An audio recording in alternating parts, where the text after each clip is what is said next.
Hi, welcome to today's video. My name is Paul. So this week, a short video, going to look at what you need to get started with watercolor painting.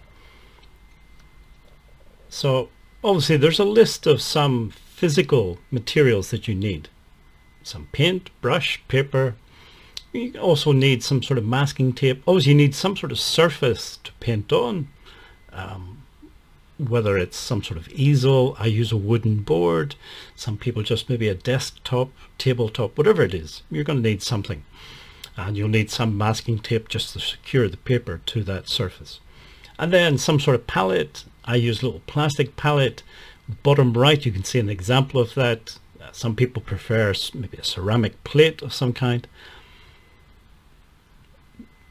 Basically, you just need some sort of palette, and you can get these on Amazon or your local art store, somewhere like that. If you're interested in some of the different types of paint, brushes, paper, and so on, and would like to know a bit more about those things, I have written a short blog post on my website.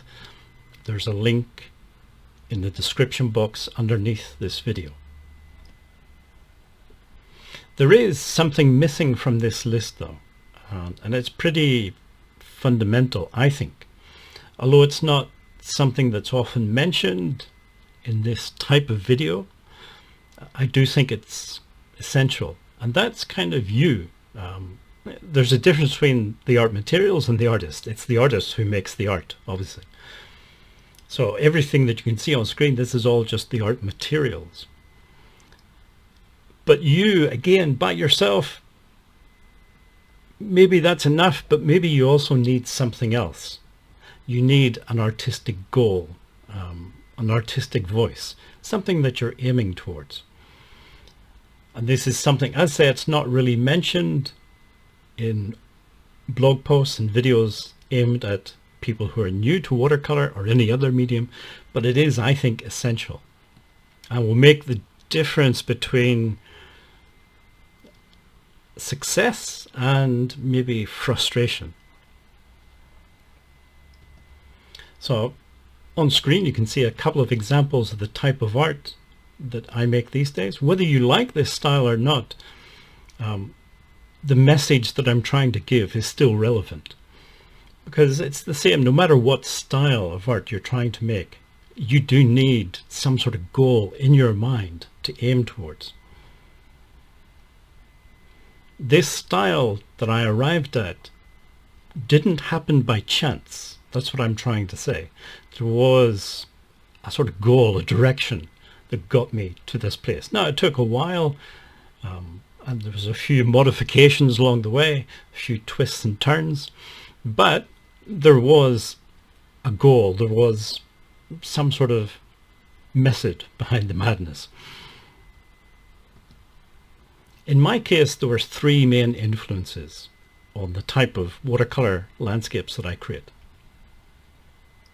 The first one was sort of some of the romantic painters. In this case, Turner would be the main influence on me.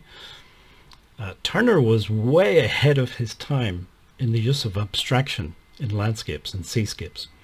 If you look at the sort of art that was around about the same time as him, it's completely different. All that other art is quite similar to each other, but his style was very different.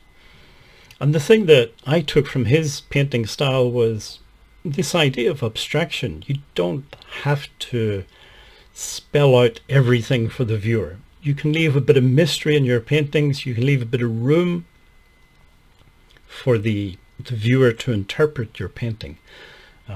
Not everybody agrees with that, but it's something that I like and something that I learned from Turner and wanted to incorporate into my own style. In the middle was the influence of Impressionism, especially in the use of color and vivid colors. The Impressionist landscapes were much more colorful than the landscapes that had gone before.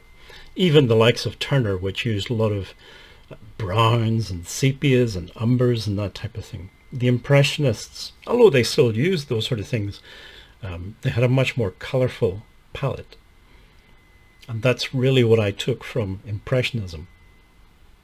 And then the third influence, which is a more recent influence on my art style, is sort of Japanese sumie, this sort of ink drawing or painting, whatever way you want to talk about it.